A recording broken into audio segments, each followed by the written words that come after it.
स्वागत है प्यारे बच्चों, लक्ष्य करियर पॉइंट की इस खूबसूरत सी कक्षा में। मैं आपका दोस्त मनोज लेकर आया हूं फिजिक्स की एक और धांसू क्लास, जिसमें हम लोग सीखने वाले हैं। आज की इस कक्षा में हम लोग सीखेंगे कुछ और न्यूमेरिकल्स जो कि मैंने कल तक अभी ड्रॉप किए हुए थे।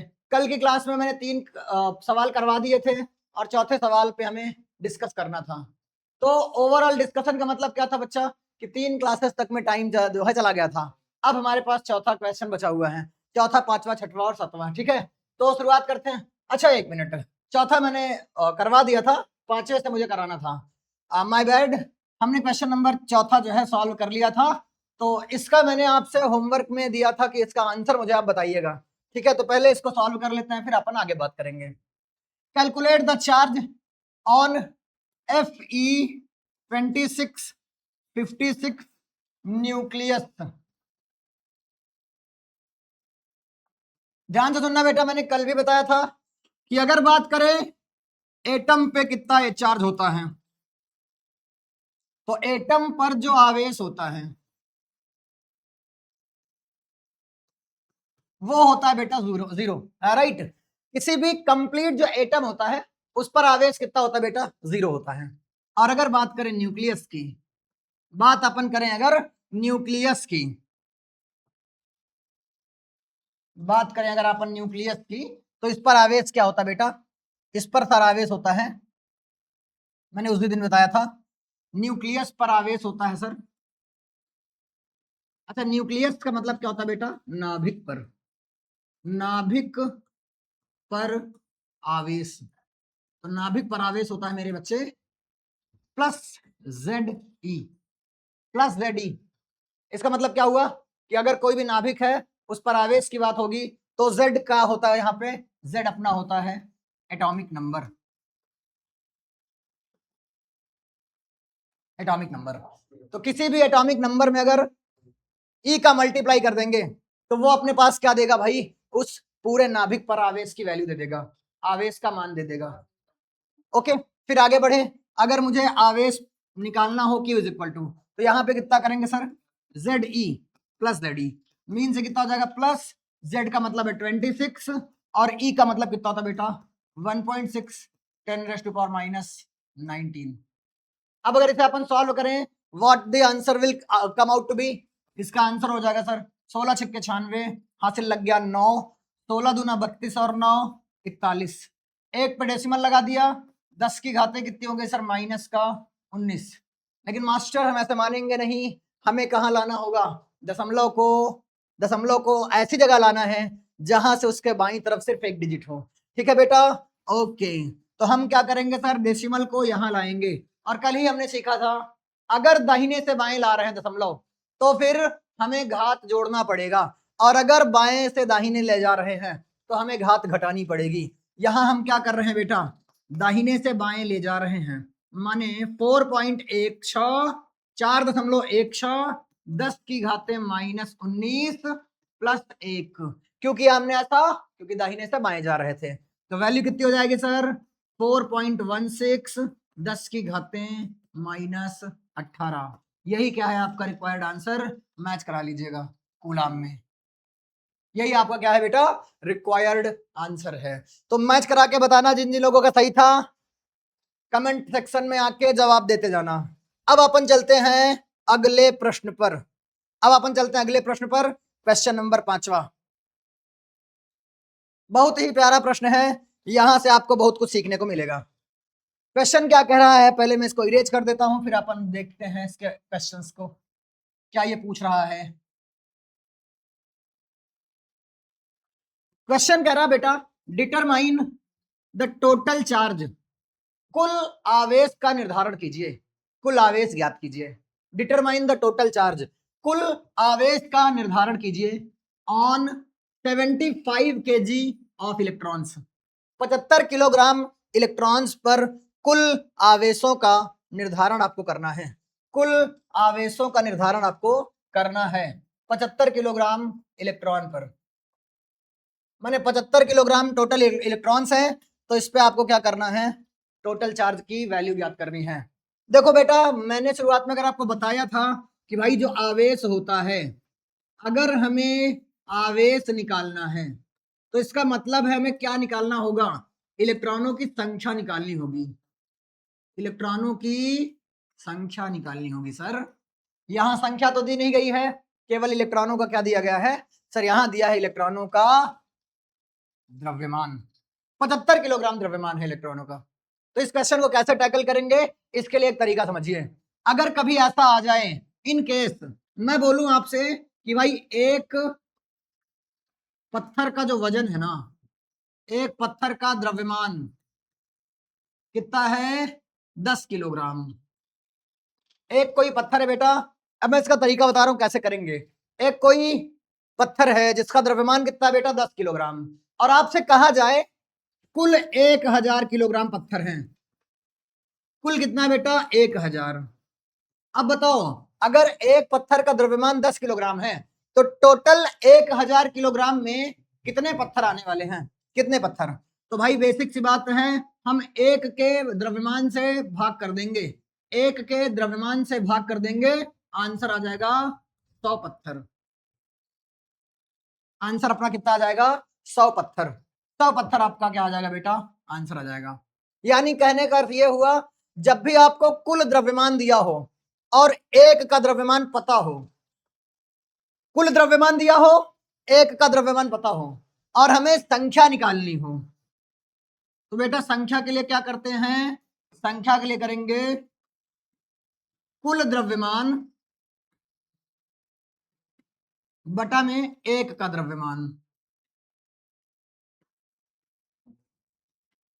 बात समझ में आई क्या, कुल द्रव्यमान बटा में एक का द्रव्यमान। तो अगर यही सेम कॉन्सेप्ट हम यहां लगाएं तो हमें कुछ मिल सकता है वैल्यू, ठीक है, हमें कुछ वैल्यू मिल सकती है, और वो वैल्यू क्या होने वाली यही समझते हैं। आइए बेटा समझते हैं, कुल कितना है, तो आपका आंसर होगा सर कुल द्रव्यमान तो है 75 किलोग्राम, ठीक है बेटा, और एक इलेक्ट्रॉन का द्रव्यमान कितना होता है, तो आपका आंसर आएगा सर, ये तो हमको अभी याद नहीं है, तो ये याद कर लीजिए बेटा, एक इलेक्ट्रॉन का जो द्रव्यमान होता है वो होता है बेटा 9.1 10 की घातें -31 किलोग्राम। ये एक इलेक्ट्रॉन का द्रव्यमान होता है, एक इलेक्ट्रॉन का द्रव्यमान क्या होता है बेटा, 9.1 10 की घातें -31 किलोग्राम। अब अगर हमें संख्या निकालनी है, इलेक्ट्रॉनों की संख्या, इसी को तो अपन n लिखते थे ना, कैसे निकाले थे बेटा, कुल द्रव्यमान बटा एक का द्रव्यमान, कुल द्रव्यमान बटा एक का द्रव्यमान। तो बताओ कुल द्रव्यमान कितना, 75 किलोग्राम, और एक का द्रव्यमान कितना, 9.1 10 की घातें -31 किलोग्राम। बोलो हाँ कि ना, यस सर। अभी आगे कैसे करेंगे सर, ये तो हो जाएगा 75 में 9.1, ये वाली घात जो है ना ऊपर जाएगी, तो कैसी जाएगी बेटा, प्लस की हो जाएगी, ठीक है, ओके। तो ये हुआ नंबर ऑफ इलेक्ट्रॉन्स।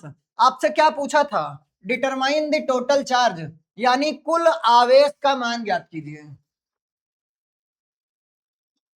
कुल आवेश का मान ज्ञात कीजिए। तो कैसे करेंगे सर, करेंगे क्या sir, Q is equal to n e, तो एन कितना आया था सर, ये लिखा हुआ है 75 बटा 9.1 10 की घातें 31 इंटू ई की वैल्यू कितनी होती बेटा, 1.6 10 की घातें -19। अब इसे हल कर लीजिए, आपका आंसर आ जाएगा। सर हल कैसे करेंगे, हल करने के लिए अगर आप देखो ध्यान से, तो यहां पर देखो 1.6 में और 9.1 में, क्या दोनों के दशमलव बराबर हैं एक एक अंक पे, दशमलव सदैव दाहिने से बाएं की तरफ काउंट करते हैं, तो एक अंक यहाँ पे है, एक अंक यहाँ पे है, माने टोटल अंक दोनों बराबर हैं। तो हम क्या करेंगे सर, दशमलव को हटा देंगे, तो हटा लो भाई दशमलव, 75 इंटू 16 बटा 91 इंटू 10 की घातें प्लस का 31, माने 31 रुपया की कमाई थी और 19 का कर्जा था, तो 31 की कमाई 19 का कर्जा, कितना कमाई बच जाएगी बेटा, 12 रुपया की, है ना, 12 की कमाई बच जाएगी। अब केवल इसे हल करना है, हल करने के बाद आपका क्या आ जाएगा, आंसर आ जाएगा। तो पहले क्या करेंगे सर, पहले गुणा कर लेते हैं फिर भाग कर लेंगे, तो 16 पंचे 80, हासिल लग गया 8, 16 सत्ते 112 और 8 120, 1200/91 इंटू 10 की घातें 12। ठीक है बेटा, अब क्या करेंगे सर, सॉल्व करिए। अब क्या करेंगे, इसको डिवाइड करिए। 1200 को 91 से भाग कीजिए। 1200 डिवाइडेड बाई 91,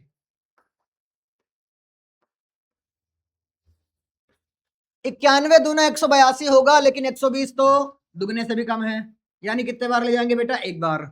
91 एक कम 91, कितना बच जाएगा सर, 29 बचेगा। 10 में से 1 गए 9 और 11 में से 9 गए 2, कितना बचा बेटा, 29। फिर जीरो उतार लो, कितना हो गया 290। क्या 3 बार ही जाएगा क्या, बिल्कुल सर 3 बार ही जाएगा। 3 एक कम 3, 3 9 27, 10 में से 3 गए, कितना हो जाएगा बेटा 7, और 8 में से 7 गए, कितना होगा 1। यही होगा क्या, यस सर। आगे कितना हो जाएगा 0, ये तो कट गया। अभी यहाँ कुछ नहीं ना, मैं 13 यहाँ लिख लेता हूँ ऊपर में, यहाँ 13 लिख लिया हमने। अभी कुछ नहीं बचा तो दशमलव लगाएंगे, 0 बढ़ाएंगे। क्या ये 2 बार ही जाएगा क्या, सर 2 बार ही तो नहीं जाएगा, 2 बार ही तो नहीं जाएगा। आंसर कितना आ रहा, 13 के आसपास कुछ आ रहा है, 13 आ रहा है सर। तो 13 इंटू 10 की घातें 12। अभी क्या करेंगे सर, डेसिमल कहाँ होगा, सबसे अंत में, बोलो बोलो कहाँ होता है डेसिमल सर, सबसे अंत में होता है। तो हमें क्या करना पड़ेगा, दशमलव को एक डिजिट दाहिने से बाएं ले आइए, तो होगा कितना 1.3 10 की घातें। देखिए राइट से लेफ्ट चल रहे हैं, तो राइट से लेफ्ट चलने में पावर क्या करते थे बेटा, ऐड करते थे, घातें जोड़ देते थे। तो जब हम एक डिजिट चल रहे हैं तो एक इसमें जोड़ देंगे, आंसर कितना आ जाएगा 13। यही आपका रिक्वायर्ड आंसर बेटा, मैच करा लेना आंसर यहाँ पे 1.33 10⁻13, यही आपका क्या है बेटा, रिक्वायर्ड आंसर है, यही आपका रिक्वायर्ड आंसर है। नोट इट डाउन, इसे जल्दी जल्दी नोट करें, फिर हम लोग आते हैं अगले वाले क्वेश्चन पर, जो कि है क्वेश्चन नंबर 6। एक और बहुत ही बेहतरीन सा, बहुत ही प्यारा सा प्रश्न, शुरुआत करें। Note it down very quickly, और अगर कहीं पे कोई परेशानी हो तो कमेंट सेक्शन का इस्तेमाल करते रहें और हमसे लगातार कनेक्टेड रहें, लगातार कनेक्टेड रहें हमसे, लगातार आप प्रश्न पूछते रहें बेटा। एकदम आपको ऑफलाइन वाले फीड में, ऑफलाइन वाले मोड में पढ़ना है, पेन कॉपी लेके बैठना है, ऐसे ही नहीं कि कहीं भी पड़े हुए हैं, खाना खा रहे हैं या बाथरूम के अंदर है और आपकी मोबाइल चल रही है, हमारा चैनल चालू है। आपको एकदम ऑफलाइन की तरह पेन पेपर लेके बैठना है, पूरी तरह से सीरियस होकर बैठना है, क्योंकि हम पूरी शिद्दत के साथ आपको पढ़ा रहे हैं और आपको भी ऐसे ही पूरी शिद्दत के साथ पूरी जान लगा के पढ़नी है। ठीक है, पूरी जान लगा के आपको भी पढ़ना है बेटा, बिल्कुल भी ऐसे ढिलाई चलेगी नहीं, बिल्कुल ढिलाई तो चलेगी नहीं। आपको प्रॉपर पेन पेपर लेके आराम से बैठना है और फिर लेक्चर्स को पूरे शिद्दत के साथ देखना है, जैसा कि ऑफलाइन में देखा जाता है। और ऑफलाइन के फील को और ज्यादा बेहतर बनाने के लिए हम अपनी क्लास को और ज्यादा इंटरेक्टिव करेंगे। आपके द्वारा पूछे गए हर प्रश्न को, जो कि आप कमेंट में पूछोगे, उनका सबका आंसर आपको दिया जाएगा। ठीक है बेटा, ओके। अगला क्वेश्चन है बेटा, मैं एक्सप्लेन करता हूं। How many mega coulomb of positive और negative charge are present in 2 mole of neutral hydrogen H2 gas. मतलब कहने का है कि यदि 2 मोल न्यूट्रल हाइड्रोजन गैस है, 2 मोल न्यूट्रल हाइड्रोजन गैस है, न्यूट्रल हाइड्रोजन गैस, तो इस पर कितने मेगा कूलाम चार्ज अवेलेबल है, कितने mega coulomb charge of positive और negative charge are present in 2 moles of neutral hydrogen gas. अगर न्यूट्रल हाइड्रोजन यानी H2 गैस है, तो इसके 2 मोल गैस में कितने mega coulomb positive charge available है। देखो इस क्वेश्चन में ना आप इसको थोड़ा सा समझिए, जो H2 होता है, H2 ये एक प्रकार से न्यूट्रल मॉलिक्यूल है, राइट। दोनों ही हाइड्रोजन पर एक एक इलेक्ट्रॉन होते हैं, ओके। अगर दोनों पर ही एक एक इलेक्ट्रॉन होते बेटा, तो इस एटम पर तो कोई चार्ज होना नहीं चाहिए था, लेकिन ये क्वेश्चन इनके नंबर ऑफ इलेक्ट्रॉन्स पे पूछ रहा है, इनके नंबर ऑफ इलेक्ट्रॉन्स पे पूछ रहा है कितने। अब ऐसा जैसा समझिए, अगर 2 मोल हाइड्रोजन गैस में हम नंबर ऑफ इलेक्ट्रॉन्स फाइंड कर पाए, तो उन नंबर ऑफ इलेक्ट्रॉन्स पर कितना आवेश होगा, यही पूछ रहा है। मान ले हाइड्रोजन गैस के 2 मोल अमाउंट में जितने इलेक्ट्रॉन प्रेजेंट हैं उन इलेक्ट्रॉनों के कारण नेट कितना चार्ज बन रहा है, राइट। ओके सर, यही को देखेंगे, ठीक है, शुरुआत करते हैं।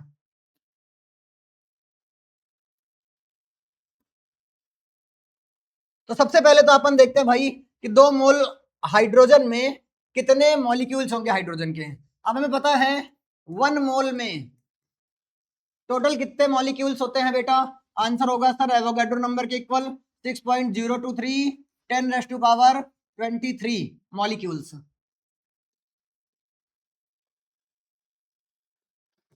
यानी अणु, इतने अणु पाए जाएंगे 1 मोल में, 1 मोल अणु में।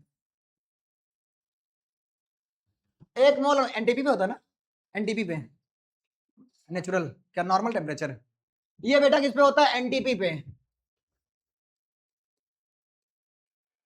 ओके, तो अगर 1 मोल में 6.023 10 की घात 23 अणु होते हैं, लेकिन हमारे पास मोल कितना दिया गया है, हमारे पास हाइड्रोजन का मोल है बेटा 2 मोल। तो अगर मैं 2 मोल्स की बात करूं तो 2 मोल्स में कितने जाएंगे सर, 2 से गुणा कर देंगे, 2 तिया 6, 2 दूनी 4, 2 छंगे 12, बोलो हाँ कि ना, इंटू 10 की घाते 23।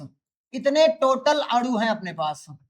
2 मोल ऑफ हाइड्रोजन गैस में कितने हाइड्रोजन यानी H2 मॉलिक्यूल्स होंगे बेटा, इसका आंसर होगा सर 12.046 10 की घाते 23 अणु। इज इट क्लियर और नॉट। अब अगर मैं इसके बाद बात करूं सर कि एक अणु में अगर एक H2 अणु है ना, तो इस एक H2 अणु में टोटल कितने इलेक्ट्रॉन्स होते हैं या टोटल कितने प्रोटॉन्स होते हैं, सर इसका आंसर होगा एक मोल जो सॉरी एक अणु जो है इसमें 2 ही इलेक्ट्रॉन्स हैं और 2 ही प्रोटॉन्स भी हैं, इसमें 2 इलेक्ट्रॉन्स हैं और 2 ही प्रोटॉन्स भी हैं। तो बोलो टोटल अणु इतने हैं और एक अणु में 2 इलेक्ट्रॉन या 2 प्रोटॉन, तो बोलो टोटल इलेक्ट्रॉन कितने हो जाएंगे, कुल इलेक्ट्रॉनों की संख्या क्या है बेटा, यहाँ पे एक अणु में कितने 2 इलेक्ट्रॉन, तो टोटल इतने अणु में कितने 2 से अगेन मल्टीप्लाई कीजिए, 12.046 10 की घाते कितना 23। जब आप इसे गुणा करोगे ना बेटा तो कितना हो जाएगा 24.092 है ना, 46 दूना 92, 10 की घाते 23। इतने टोटल इलेक्ट्रॉन्स आ गए, यही तो है बेटा नंबर ऑफ इलेक्ट्रॉन्स, यही तो है नंबर ऑफ इलेक्ट्रॉन्स की वैल्यू यानी n का मान। अब आपसे क्या पूछ रहा है बेटा, आवेश ही तो पूछ रहा है ना, तो आवेश पूछ रहा है, लगा दो बच्चा आवेश।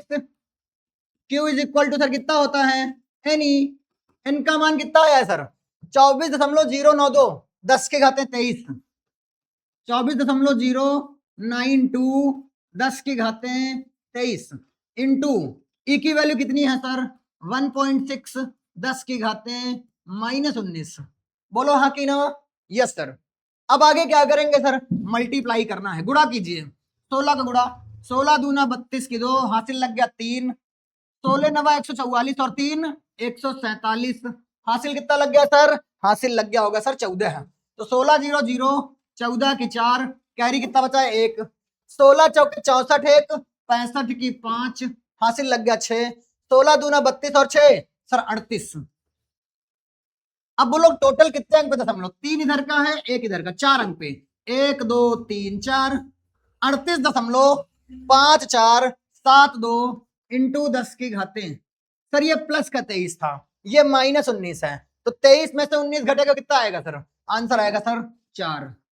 लेकिन आंसर देखो क्वेश्चन पूछा किसमें था, क्वेश्चन पूछ रहा था how many mega coulombs, how many mega coulombs.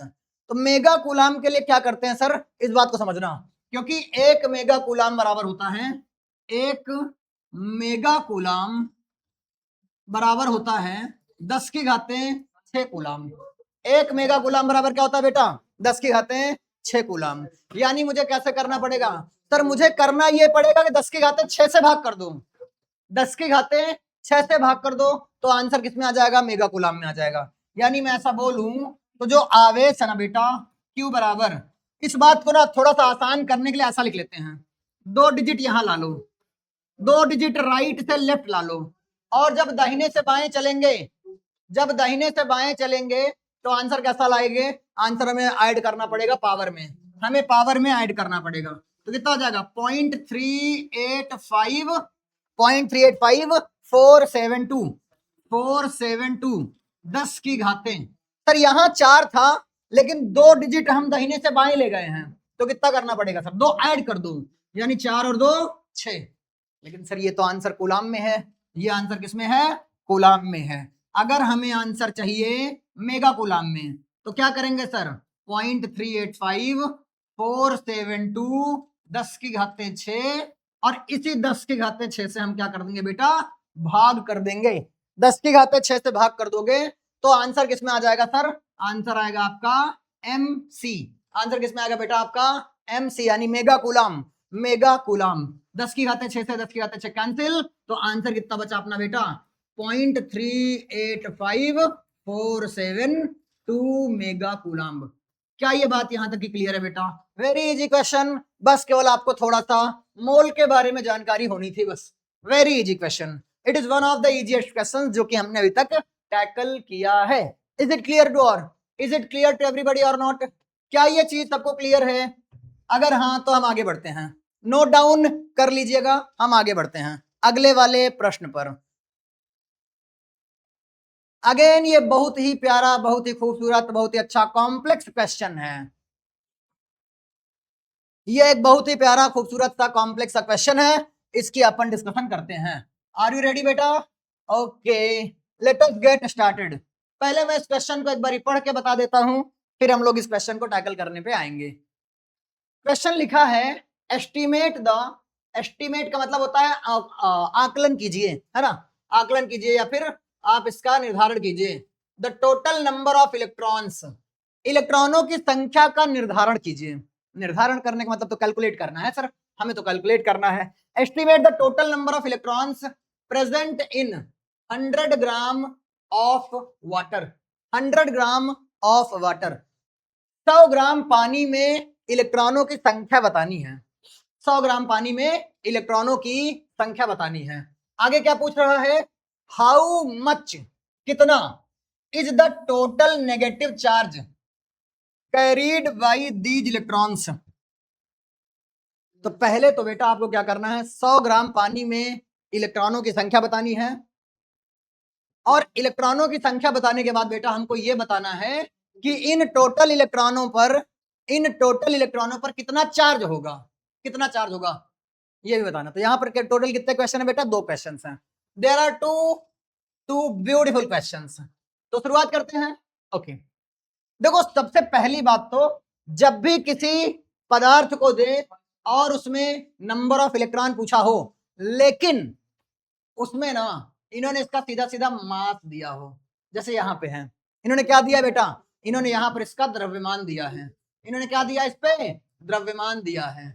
तो अगर द्रव्यमान दिया गया होता है, अगर द्रव्यमान दिया गया होता है तो हमें सबसे पहले नंबर ऑफ मोल्स कंसीडर करना पड़ता है। हमें total number of moles calculate करना पड़ता है। हमें नंबर ऑफ मोल्स कैलकुलेट करने के लिए क्या करना पड़ेगा सर? नंबर ऑफ मोल्स के लिए हम क्या करते हैं? मोल्स की वैल्यू होती है number of moles, it is equal to mass upon molecular mass, mass upon molecular mass, mass upon molecular mass. हाँ, मास अपॉन में मॉलिक्यूलर मास। जब भी ऐसा क्वेश्चन आएगा जिसमें हमें सब्सटेंस का मास दिया होगा तो हम पहले मोल का नंबर कैलकुलेट करेंगे। तो नंबर ऑफ मोल के लिए क्या कहते हैं सर? मास अपॉन मॉलिक्यूलर मास। अगर मैं बात करूं H2O के लिए यानी जल के लिए, तो इसका मास कितना दिया बेटा? 100 ग्राम दिया गया था। और इसका जो मॉलिक्यूलर मास है, मॉलिक्यूलर मास कितना होता है बेटा? ये हमारे सहयोगी सर बताएंगे, राज सर, 18 होता है। इज इट क्लियर और नॉट? ओके, अगर मास 100 है और इसका मॉलिक्यूलर मास 18 है, तो 100/18 ये क्या आ गया बेटा? ये आ गया नंबर ऑफ मोल्स। ये नंबर ऑफ मोल्स हैं। अब हमें ये बात पता है कि 1 मोल में कितने एटम्स होते हैं? 1 मोल में कितने एटम्स होते हैं या कितने मॉलिक्यूल्स होते हैं? तो वैल्यू हो जाएगी 6.023 10⁻23। कितने? ये मॉलिक्यूल्स का नंबर है इनटू 1 मोल। तो अगर 1 मोल में इतने मॉलिक्यूल्स होते हैं तो हम फिर कैसे करेंगे भाई? हम लिखेंगे नंबर ऑफ मॉलिक्यूल्स,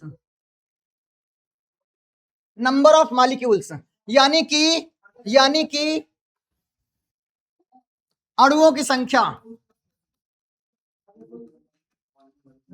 अणुओं की संख्या ये कितना हो जाएगा सर? ये होगा 100/18, क्योंकि सर एक मोल में इतना होता है तो इतने मोल में कितना होगा, इससे मल्टीप्लाई कर दो। 6.023 10⁻23। आवाज ना कैप्चर करा रहा सर, ठीक है। अभी डिवाइड करिएगा सर, तो डिवाइड करने के लिए कैसे करेंगे? 6 पॉइंट, इसको इसके बटे में लिख लो, इस वाले नंबर को इसके बटे में लिख लो 18। ये 10 की घात 2 है, ये 10 की घात 23 है, तो टोटल कितना हो गया 10 की घात 25। ये अणुओं की संख्या है, ये क्या है बेटा? अणुओं की संख्या है। लेकिन एक H2O का जो जल होता है ना, जल का यानी वाटर का जो मॉलिक्यूलर फॉर्मूला होता है बेटा कितना होता है? H2O। और एक H2O में कितने इलेक्ट्रॉन्स होते हैं सर? 10 इलेक्ट्रॉन्स। एक H2O के मॉलिक्यूल में कितने इलेक्ट्रॉन्स होते हैं? 10 इलेक्ट्रॉन। तो नंबर ऑफ मॉलिक्यूल्स तो यह रहा, हमें निकालना क्या है? हमें निकालना नंबर ऑफ इलेक्ट्रॉन्स। अब यहीं पे लिखेंगे इलेक्ट्रॉनों की संख्या, अब यहीं पे लिखेंगे क्या बेटा? इलेक्ट्रॉनों की संख्या। और अगर इलेक्ट्रॉनों की संख्या की बात करें तो इसको हम लिख देंगे 6.023 अपॉन में 18 इंटू 10 की घातें 25 और इस 10 से गुणा, क्योंकि यहां पर टोटल एक में 10 इलेक्ट्रॉन होते हैं, तो इस 10 से गुणा और कर देंगे। अब ये क्या निकल के आया सर? सर ये तो अपने सामने निकल के आया है इलेक्ट्रॉनों की संख्या। अगर इलेक्ट्रॉनों की संख्या आ गई है, अगर इलेक्ट्रॉनों की संख्या आ गई है तो यही तो हमसे पहला पूछा था। लेकिन जो इसमें आंसर है ना, वो केवल आवेश दिया जा रहा है। इट मींस कि हमें इसको कैलकुलेट करने पे फोकस नहीं करना। तो नंबर ऑफ इलेक्ट्रॉन कितना हो गया बेटा? नंबर ऑफ इलेक्ट्रॉन हो गया है 6.023 अपॉन में 18 माने 6.023 बटा में 18। ये 10 की घात 1 है, तो 25 इधर का और 1 इधर का, कितना हो जाएगा बेटा? 10 की घातें 26, 10 की घातें 26। ये n है, हमसे पूछा है आवेश का मान, तो बेटा Q बराबर कितना होगा? सर Q बराबर तो Ne होता है, और अगर Q बराबर Ne होता है तो n की वैल्यू तो ये रही और E की वैल्यू हमको ज्ञात है। 6.023 अपॉन में 18 इंटू 10 की घातें 26। ये क्या है सर? सर ये दिखने में तो n के नंबर जैसा लग रहा है, और बोलो बेटा अगर n के नंबर जैसा लग रहा था तो हमारे पास और किसकी वैल्यू रखनी पड़ेगी? E की वैल्यू। E और रख दो, और E का मान तो हमको ज्ञात है 1.6 10 की घातें -19। अब ये सॉल्व कर लोगे तो Q का आंसर आ जाएगा, Q का मान आ जाएगा। करके देखते हैं सर, करके देखते हैं। पहले मैं 16 का गुणा कर दे रहा हूं, फिर 18 से भाग कर दूंगा। पहले 16 से गुणा, 16 3 48 की 8 हासिल लग गया 4, 16 दूना 32 4 36 की 6 हासिल लग गया 3, 16 0 0 3, 16 छिक्के 96, 96 3 इधर का 1 इधर का, तो टोटल 4 अंक पे दशमलव, 1 2 3 4 अंक पे दशमलव 9.6368 अपॉन में 18 10 की घातें। देखिए 26 यहाँ है, 19 माइनस का यहाँ है, मतलब कितना हो जाएगा? प्लस का 7, प्लस का 7। अब ऐसा करते हैं, ऐसा करते हैं, देखो देखो अगर मैं इसकी बात करूं कि भाई यहाँ 18 है और यहाँ 9 है, मुझे डेसिमल को इधर ले जाना है, डेसिमल को इधर ले जाना है, तो कैसे करेंगे सर? डेसिमल यहाँ आ जाएगा, ठीक है। तो ओवरऑल आंसर कितना बचा सर यहाँ पे? देखो मैं ये क्यों कर रहा हूँ, मैं ये इसलिए कर रहा हूँ क्योंकि 18 का जब मैं पहाड़ा पढ़ू ना तो वहां सीधे सीधे 90 के आसपास आ जाए, आंसर हमें निकालने में आसानी हो। हालांकि आप ऐसे भी कर सकते थे, दशमलव बाद में हटा लेते हैं, लेकिन ये आसानी है इसलिए मैं पहले दशमलव हटा ले रहा हूँ। तो कितना आ जाएगा बेटा? 96.368 368 बटा में 18। बोलो दशमलव हम बाएं से दाहिने ले गए हैं, माने एक घात माइनस करनी पड़ेगी। अब अगर एक घात माइनस कर रहे हैं तो 7 - 1 हो जाएगा यानी 6। अब डिवाइड कर दो, 18 पंचे 90 6 96 ना, 90 के बाद 6 96 63 बचा ना बेटा यहाँ। 63 का मतलब 18 से पहाड़ा पढ़ो, 18 चौके 72, 18 त्रिक का 54, 18 त्रिका 54, 9 63, 96 बचा, 18 पंचे 90, डिवाइड करोगे आंसर आ जाएगा आपका इतने कूलाम। यही क्या है बेटा आपका रिक्वायर्ड आंसर है। This is your required answer. Confuse कर रहे थे आप मुझे, इसलिए बोल रहा था। यही आपका रिक्वायर्ड आंसर। तो अगर आप यहां से मैच कराओगे तो आंसर में वही आ रहा 5.35 10 की बात 6, 5.35 10। इसके आगे भी अगर आप ले जाना चाहोगे तो इसके आगे आप ले जा सकते हो, 2-3 डिजिट तक और ले जाओ, कोई दिक्कत वाली बात नहीं है। देखो इसी प्रकार का एक प्रश्न, देखो कितने मिनट का हो गया। इसी प्रकार का एक क्वेश्चन मैं और दे रहा हूं जो कि आपको होमवर्क के लिए है। इसका आंसर कमेंट में फेंक के मारना, इसका आंसर आपको कमेंट में फेंक के मारना है। आंसर इसी जैसा ही है, कुछ एग्जैक्टली ऐसा ही आंसर है, आपको वैसा ही क्वेश्चन करके दिखाना है। जैसा मैंने किया है वैसा ही आपको करना है, कुछ भी अंतर नहीं है इस क्वेश्चन में, नो डिफरेंस।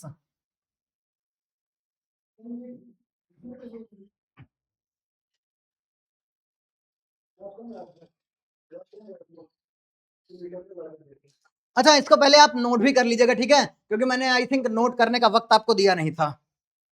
तो नोट करने का वक्त मैंने आपको दिया नहीं था, तो इसको मैं एक बारी ला लेता हूं, आप नोट कर लीजिएगा। नोट करने का वक्त मैंने आपको दिया नहीं था, अगर नोट नहीं कर पाए थे तो स्क्रीन पॉज करके नोट कर लेना। हम बढ़ते हैं अगले क्वेश्चन पे जो कि है आपका होमवर्क। आपका होमवर्क का क्वेश्चन होगा 250 ग्राम जल में कुल इलेक्ट्रॉनों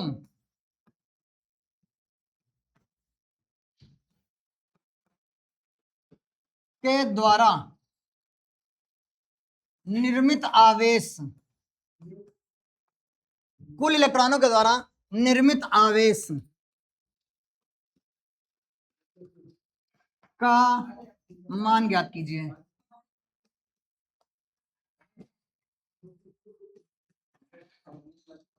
ये आपका क्वेश्चन है, होमवर्क के रूप में दे रहा हूं। इसके बाद अभी 1-2 क्वेश्चन मैं और कराऊंगा, लेकिन ये वाला होमवर्क पहले दे दिया। इसका आंसर कमेंट सेक्शन में फेंक के मारना, कमेंट सेक्शन में फेंक के मारना इसका आंसर। हम लोग आते हैं अगले क्वेश्चन की तरफ, हम लोग आते हैं अपने अगले क्वेश्चन की तरफ। अब अपना अगला क्वेश्चन है भाई, इस वाले बोर्ड पे मैं आ गया हूं। ओके शुरुआत करते हैं। क्वेश्चन है 8.0 10 की घातें -12 कूलाम आवेश, कूलाम ऋण आवेश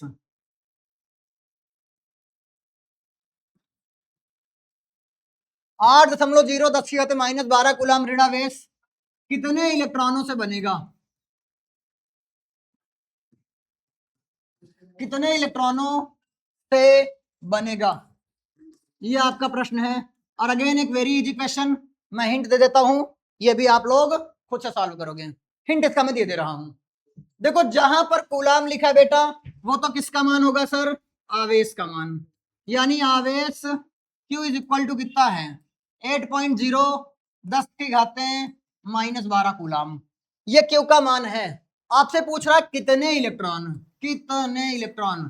क्या मैं ये कह सकता हूं कि ये इलेक्ट्रॉनों की संख्या की बात कर रहा है? बिल्कुल सर, अगर ये इलेक्ट्रॉनों की संख्या की बात कर रहा है तो हमसे n पूछ रहा है। ऐसा कौन सा पापी बालक है जिसको ई की वैल्यू नहीं पता है? ऐसे कौन से विद्यार्थी जिनको अभी ई का मान याद नहीं हुए हैं? याद कर लो, ई का मान कितना होता बेटा? 1.6 10 की घाते -19 कूलाम। 1.6 10 की घाते -19 कूलाम, ये ई का मान है। बोलो बेटा यस और नो। अभी हमको क्या निकालना है? एन की वैल्यू। तो मैंने कल वाली क्लास में भी कहा था, जो कल वाली क्लास थी मेरी, उसमें मैंने कहा था, याद करो, कि अगर हमको एन निकालना है तो Q बराबर एन के फॉर्मूले पे मत जाना, आपको सीधे एन का वैल्यू याद होनी चाहिए। और एन बराबर कितना होता है बेटा? सर ये तो होता है Q बाई ई। एन बराबर क्या होता है सर? Q by E. तो Q का मान रख दो 8.0 10 की घाते -12 अपॉन में ई का मान रख दो 1.6 10 की घाते -19। क्या इतना कर पाएंगे सर? अरे रे मुझे पूरा सॉल्व नहीं करना था, लेकिन मैंने सॉल्व कर दिया। चलो फिर सॉल्व कर ही लेते हैं। अगर ऐसा हुआ तो क्या होगा बेटा? सर होगा ये कि दोनों के दशमलव देखो बराबर बराबर हैं। सर ये भी एक अंक पे है, ये भी एक अंक पे है, तो हटा देंगे सीधे सीधे। सर ऊपर बचा है 80, नीचे बचा है 16, गुणता 10 की घातें। सर -12 तो ये रहा, ये ऊपर जाएगा तो घात का चिन्ह बदल जाएगा, प्लस का 19 हो जाएगा। बिल्कुल सर, तो कैसा होगा सर, 16 एकम 16, 16 पंचे 80, 5 इंटू 10 की घातें 19 में से 12 गया, कितना बच जाएगा बेटा, 7। ये है इलेक्ट्रॉनों की संख्या। क्या ये क्वेश्चन समझ में आया क्या? 8.0 10 की घातें -12 कूलम ऋणावेश से कितने इलेक्ट्रॉन से बनेगा? तो सर ये बनेगा 5 गुणा 10 की घातें 7 इलेक्ट्रॉन से। क्या इतनी बात सबको क्लियर है क्या? क्या इतनी बात सबको क्लियर है क्या? हम लोग बढ़ते हैं आगे क्वेश्चन पे, अगले क्वेश्चन पे बढ़ते हैं अपन लोग। ये आपका होमवर्क है पहले वाले क्वेश्चन के साथ, एक होमवर्क और है आपका पहले वाले क्वेश्चन के साथ ही। रेडी हो ना बच्चा? ओके। एक तत्व होता है नाइट्रोजन, इसका होता है 7n14, 7n14। अगर मैं बोलूं कि परमाणु पर कितना आवेश, आंसर होगा 0। परमाणु पर कितना आवेश बेटा? आंसर होगा 0। परमाणु पर आवेश आंसर होगा 0। लेकिन मैं पूछ रहा हूं परमाणु के नाभिक पर आवेश, परमाणु के नाभिक पर आवेश,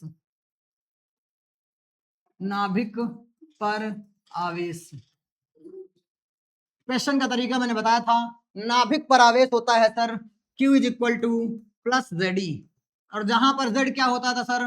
परमाणु क्रमांक। Z क्या होता था सर? परमाणु क्रमांक। और यहाँ परमाणु क्रमांक कितना है सर? 7। क्या E की वैल्यू आपको पता है क्या? यस सर, आंसर होगा 1.6 10 की घाते -19 कूलम।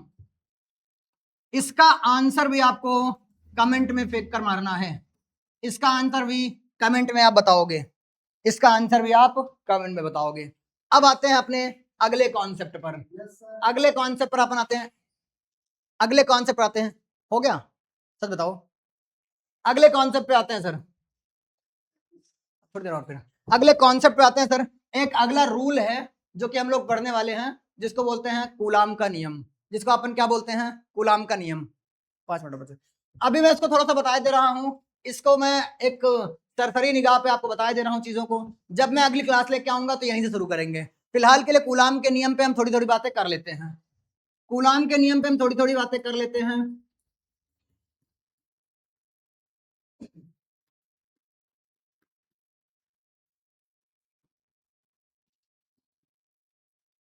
कूलाम के नियम पे थोड़ी थोड़ी बातें अपन कर लेते हैं। देखो हमने अभी तक चार्ज पढ़े, आवेश पढ़े, आवेश क्या होते हैं पढ़ा, आवेशों में बल कैसा लगता है, कितने प्रकार के होते हैं, सब कुछ पढ़ा हमने। आवेश टोटल कितने प्रकार के होते हैं? 2, धनावेश और ऋणावेश। इलेक्ट्रॉन ज्यादा होंगे प्रोटॉन कम तो ऋणावेश, इलेक्ट्रॉन कम होंगे प्रोटॉन ज्यादा तो धनावेश, दोनों बराबर होंगे तो न्यूट्रल चार्ज, यानी उस पर कोई आवेश नहीं है। और फिर हमने देखा था कि यदि एक जैसे चार्जेस हैं, एक जैसे आवेश हैं, तो वो दोनों एक दूसरे को क्या करते हैं? प्रतिकर्षित करते हैं, यानी एक दूसरे से उनसे झगड़ा होता है। और अगर विपरीत आवेश हैं तो एक दूसरे से प्रेम करते हैं, यानी उन दोनों में कैसा होता है बेटा? आकर्षण बल लगता है। अभी तक हमने ये सीखा कि कैसा बल लगता है, अब हम सीखेंगे कितना बल लगता है। अब हम क्या सीखने वाले बेटा? कितना बल लगता है। यानी कि अगर कोई भी आवेश है, 2 आवेश हैं, इन दोनों आवेशों के बीच कितना वैद्युत बल कार्य करता है, ये हमें सीखना है। Okay ready? रेडी बेटा। चलो अगर मैं मान लूं कि ये सर Q1 है एक आवेश, दूसरा आवेश क्या है बेटा? Q2। अगर मैं मान लूं 2 आवेश हैं,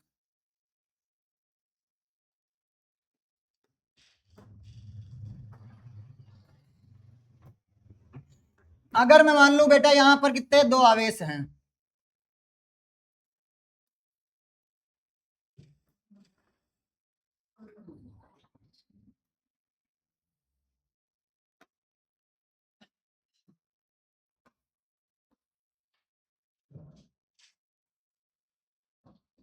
सेम साइड बन नहीं रहे हैं।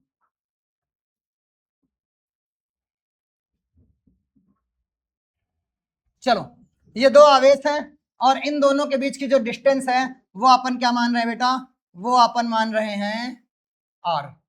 तो 2 आवेश है बेटा, पहले आवेश का नाम मैंने कर दिया Q1, दूसरे आवेश का नाम मैंने रख दिया Q2। इन दोनों के बीच का जो डिस्टेंस बेटा वो कितनी है? r है। तो कूलाम ने अपने नियम में कहा था कि यदि आवेश छोटे होंगे तो बल कम होगा, आवेश ज्यादा होंगे तो बल ज्यादा होगा। अगर दोनों को पास पास लाओगे तो बल ज्यादा होगा, दोनों को दूर दूर कर दोगे तो बल कम हो जाएगा। उदाहरण के तौर पे आपके घर पे चुंबक होगा, अगर छोटका छोटका चुंबक होता है ना दो ठो, तो उनमें बल बहुत कम लगता है, आप आसानी से अलग कर पाते हो। लेकिन अगर वही भारी चुंबक आ जाते हैं, वो चिपक जाते हैं, तो फिर से आप निकाल नहीं पाते आसानी से, वहां ताकत ज्यादा लगती है। या फिर अगर चुंबक बड़े बड़े भी हों, पास पास रखोगे तो ज्यादा ताकत लगेगी, उन्हीं दोनों बड़े चुंबकों को हम लोग दूर कर देंगे तो इनके बीच की ताकत क्या हो जाएगी बेटा, कम। यानी जो चुंबकों के बीच या आवेशों के बीच, जो आवेशों के बीच बल लग रहा ना बेटा, आवेशों के बीच जो बल लग रहा है, वो बल क्या होता है, आवेशों के गुणनफल के समानुपाती। दो आवेशों के बीच लगने वाला वैद्युत बल आवेशों के गुणनफल के समानुपाती, आवेशों के गुणनफल के समानुपाती एवं आवेशों के बीच की दूरी के वर्ग के व्युत्क्रमानुपाती। व्युत्क्रमानुपाती का मतलब होता है उल्टा संबंधित होना। यदि आप उल्टे संबंधित होने की बात करोगे तो दूरी को बढ़ाओगे तो बल घटेगा। व्युत्क्रमानुपाती का मतलब क्या होता है, दूरी बढ़ाओगे बल घटेगा, दूरी घटाओगे बल बढ़ जाएगा, बोलो ना उल्टा संबंधित। और यहाँ क्या है, आवेश बढ़ाओगे तो बल बढ़ेगा, आवेश घटाओगे तो बल घटेगा। ओके सर, अगर हम दोनों चीजों को कंबाइन करके लिखना चाहें तो कितना हो जाएगा, Q1 Q2 by are square. अब हमें बेसिक सा नियम पता है, इसको हटाएंगे तो फिर क्या लाते हैं, कोई ना कोई नियतांक लाते हैं, और वो नियतांक यहाँ हमने क्या कर दिया है सर, के किया है। ठीक है, यहाँ पर जो के है बाबू, इसका मान क्या होता है 1/4 पाई एप्सिलॉन नॉट, और इसकी वैल्यू कितनी होती है 9 × 10⁹ बाकी चीजें इसका बल है, तो बल का जो मात्रक होता है, ये कौन सा बल है, एफ इलेक्ट्रोस्टैटिक्स यानी वैद्युत स्थिर बल, और इसका जो मात्रक होता है बेटा न्यूटन होता है। इलेक्ट्रोस्टैटिक फोर्स की वैल्यू कितनी होती है, के Q1 Q2 by are square, मात्रक क्या होता है न्यूटन। बाकी चीजें इस पे कि एप्सिलॉन नॉट क्या होता है, इसकी विमा क्या होती है, और यहाँ से आपसे अगर पूछा जाए पूरी के की विमा क्या होती है, के का मात्रक क्या होता है, इन सब चीजों पे डिस्कशन हम लोग अगली क्लास में करेंगे। तब तक के लिए इजाजत दीजिए मुझे, मिलते हैं आपसे अगली क्लास में। हैव अ ग्रेट डे, मिलते हैं अगली क्लास में।